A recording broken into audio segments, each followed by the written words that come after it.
सर्वमंगल मांगले शिवे सर्वार्थ सार्थिके शरण्ये त्र्यंबके गौरी नारायणी नमस्तुते। जय माता दी दोस्तों, आपका हमारे YouTube चैनल धार्मिक कथाएं और कहानियां में स्वागत है।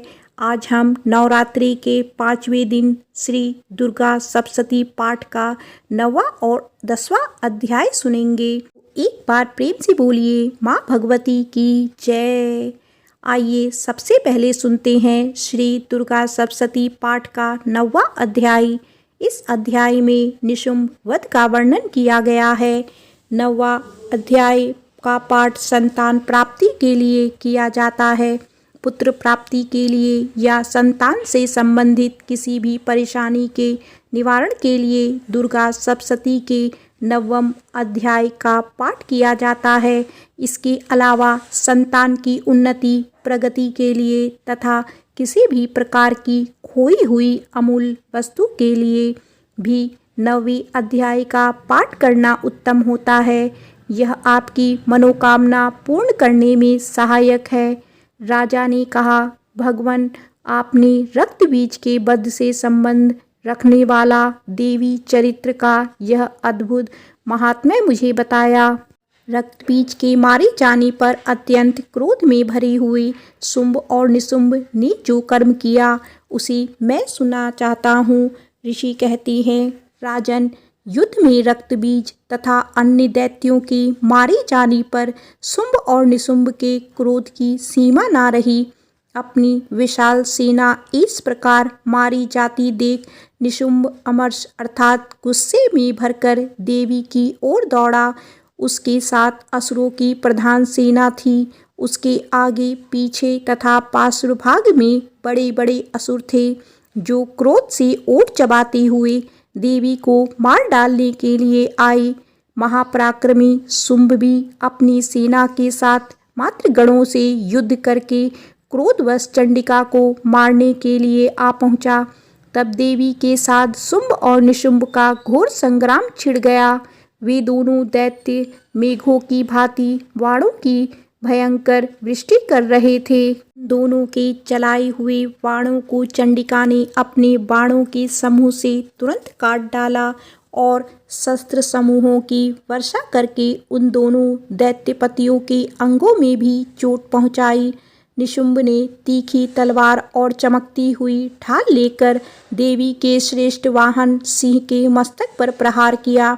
अपने वाहन को चोट पहुंचने पर देवी ने क्षुप्र नामक बाण से निशुंभ की श्रेष्ठ तलवार तुरंत ही काट डाली और उसकी ढाल को भी उसमें 8 चांद जड़े थे खंड खंड कर दिया। ढाल और तलवार के कट जाने पर उस असुर ने शक्ति चलाई, किंतु सामने आने पर देवी ने चक्र से उसके भी 2 टुकड़े कर दिए।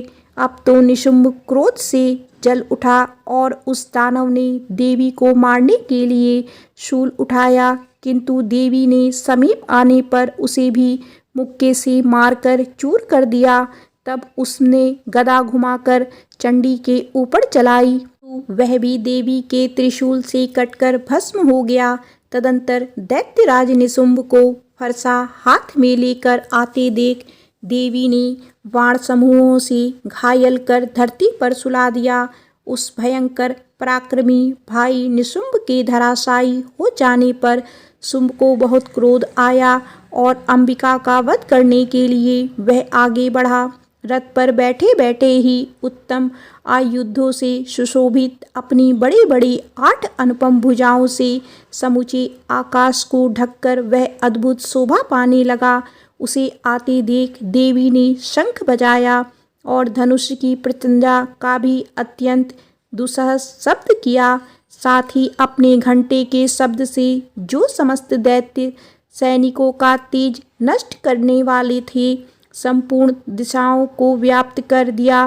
तदंतर सिंह ने भी अपनी दहाड़ से, जिसे सुनकर बड़े बड़े गर्जनों का महान मद दूर हो जाता था, आकाश पृथ्वी और 10 दिशाओं को गुंजा दिया। काली ने आकाश में उछलकर अपने दोनों हाथों से पृथ्वी पर आघात किया। उससे ऐसा भयंकर शब्द हुआ जिससे पहले के सभी शब्द शांत हो गए।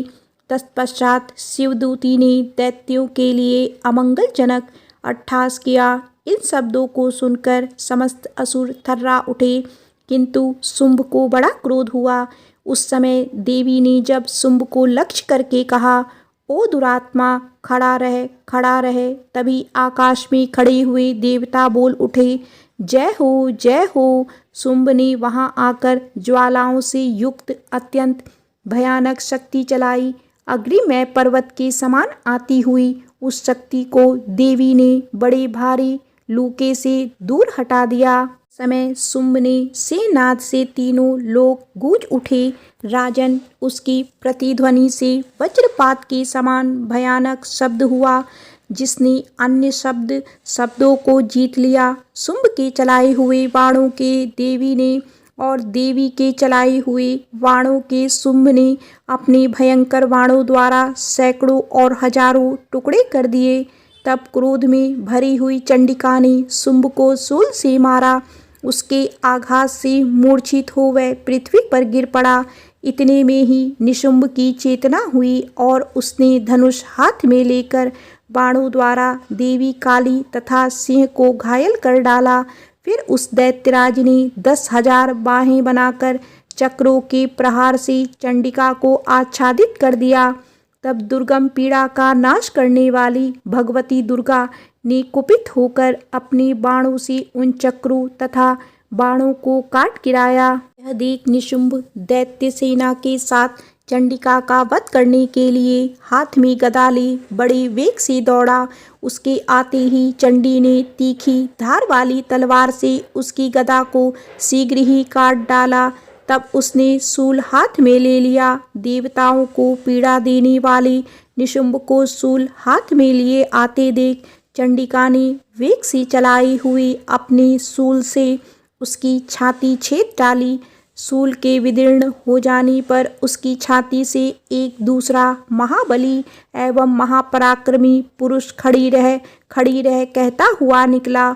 उस निकले हुए पुरुष की बात सुनकर देवी ठहाकर हंस पड़ी और खड्ग से उन्होंने उसका मस्तक काट डाला। फिर तो वह पृथ्वी पर गिर पड़ा। तदंतर सिंह अपनी दाढ़ों से असुरों की गर्दन कुचलकर खाने लगा। यह बड़ा भयानक दृश्य था। उधर काली तथा शिवदूती ने भी अन्याय दैत्यों का भक्षण आरंभ कर दिया। तेज की शक्ति से विदीर्ण होकर कितने ही महादैत्य नष्ट हो गए। ब्राह्मणी ने मंत्रपूत जल से निस्तेज होकर कितने ही भाग खड़े हुए।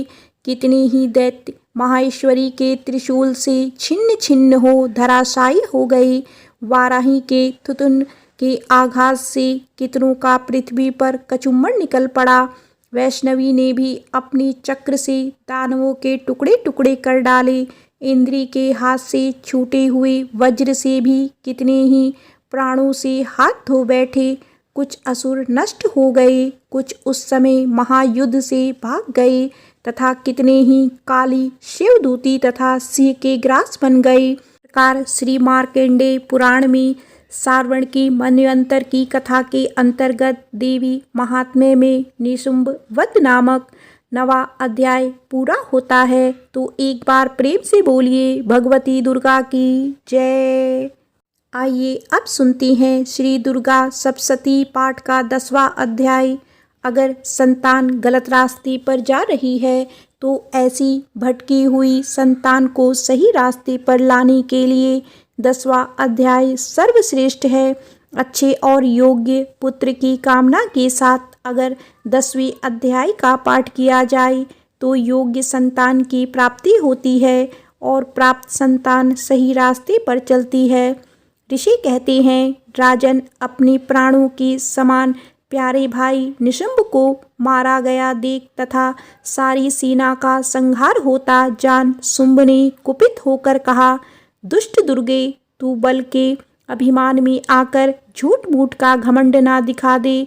तू बड़ी मानिनी बनी हुई है, दूसरी स्त्रियों के बल का सहारा लेकर लड़ती है। देवी बोली, ओ दुष्ट, मैं अकेली ही हूँ। इस संसार में मेरे सिवा दूसरा कौन है। देख, ये मेरी ही विभूतियाँ हैं, अतः मुझ में ही प्रवेश कर रही हैं तदंतर ब्राह्मणी आदि समस्त देवियां अंबिका देवी के शरीर में लीन हो गई। उस समय केवल अंबिका देवी ही रह गई। देवी बोली, मैं अपनी ऐश्वर्य शक्ति से अनेक रूपों में यहाँ उपस्थित हुई थी, उन सब रूपों को मैंने समेट लिया। अब अकेली ही युद्ध में खड़ी हूँ, तुम भी स्थिर हो जाओ। ऋषि कहते हैं, तदंतर देवी और शुंभ दोनों के देखते देखते भयंकर युद्ध छिड़ गया। बाणों की वर्षा तथा तीखे शस्त्रों एवं दारुण अस्त्रों के प्रहार के कारण उन दोनों का युद्ध सब लोगों के लिए बड़ा भयानक व्यतीत हुआ। समय अंबिका देवी ने जो सैकड़ों दिव्य अस्त्र छोड़े, उन्हें दैत्यराज शुंभ ने उनके निवारण अस्त्रों द्वारा काट डाला।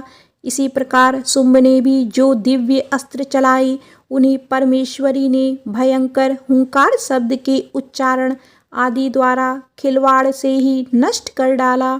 तब उस असुर ने सैकड़ों बाणों से देवी को आच्छादित कर दिया। यह देख क्रोध में भरी हुई उन देवी ने भी बाण मारकर उसका धनुष काट डाला। धनुष कट जाने पर फिर दैत्यराज ने शक्ति हाथ में ली, किंतु देवी ने चक्र से उसके हाथ की शक्ति को भी काट गिराया। तत्पश्चात दैत्यों के स्वामी शुंभ ने 100 चांद वाली चमकती हुई ढाल और तलवार हाथ में ले उस देवी पर धावा किया। उसके आते ही चंडिका ने अपने धनुष से छोड़े हुए तीखे बाणों द्वारा उसकी सूर्य किरणों के समान उज्जवल ढाल और तलवार को तुरंत काट दिया। फिर उस दैत्य के घोड़े और सारथी मारे गए। धनुष जो पहले ही कट चुका था, अब उसने अंबिका को मारने के लिए उद्धत हो भयंकर मृदंग हाथ में लिया। उसे आते देख देवी ने अपने तीक्ष्ण बाणों से उसका मृदुर भी काट डाला। इस पर भी वह असुर मुक्का तान कर बड़े वेग से देवी की ओर झपटा। उस दैत्यराज ने देवी की छाती में मुक्का मारा। तब उन देवी ने भी उसकी छाती में एक चांटा जड़ दिया। देवी का थप्पड़ खाकर दैत्यराज शुंभ पृथ्वी पर गिर गया, किंतु पुनः सहसा पूर्वतः उठकर खड़ा हो गया। फिर वह उछला और देवी को ऊपर ले जाकर आकाश में खड़ा हो गया। तब चंडिका आकाश में भी बिना किसी आधार के ही शुंभ के साथ युद्ध करने लगी। उस समय दैत्य और चंडिका आकाश में एक दूसरे से लड़ने लगे। उनका वह युद्ध पहले सिद्ध और मुनियों को विषम में डालने वाला हुआ। फिर अंबिका ने शुंभ के साथ बहुत देर तक युद्ध करने के पश्चात उसे उठाकर घुमाया और पृथ्वी पर पटक दिया। की जाने पर पृथ्वी पर आने के बाद वह दुष्टात्मा दैत्य पुनः चंडिका का वध करने के लिए उसकी ओर बड़े वेग से दौड़ा।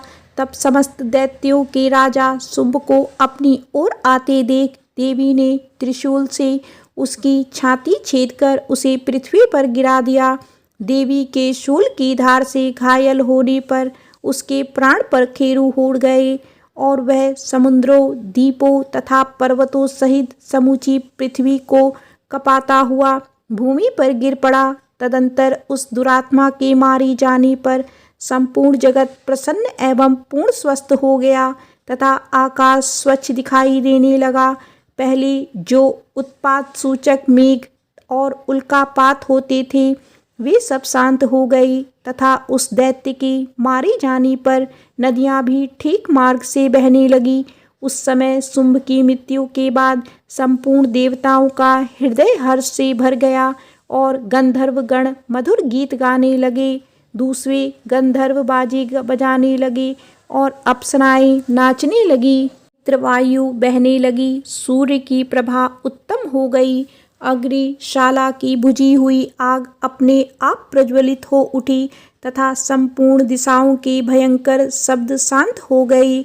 इस प्रकार श्री मार्कंडेय पुराण में सार्वसिक मन्वंतर की कथा के अंतर्गत देवी महात्म्य में शुंभ वध का नामक 10वां अध्याय पूरा होता है।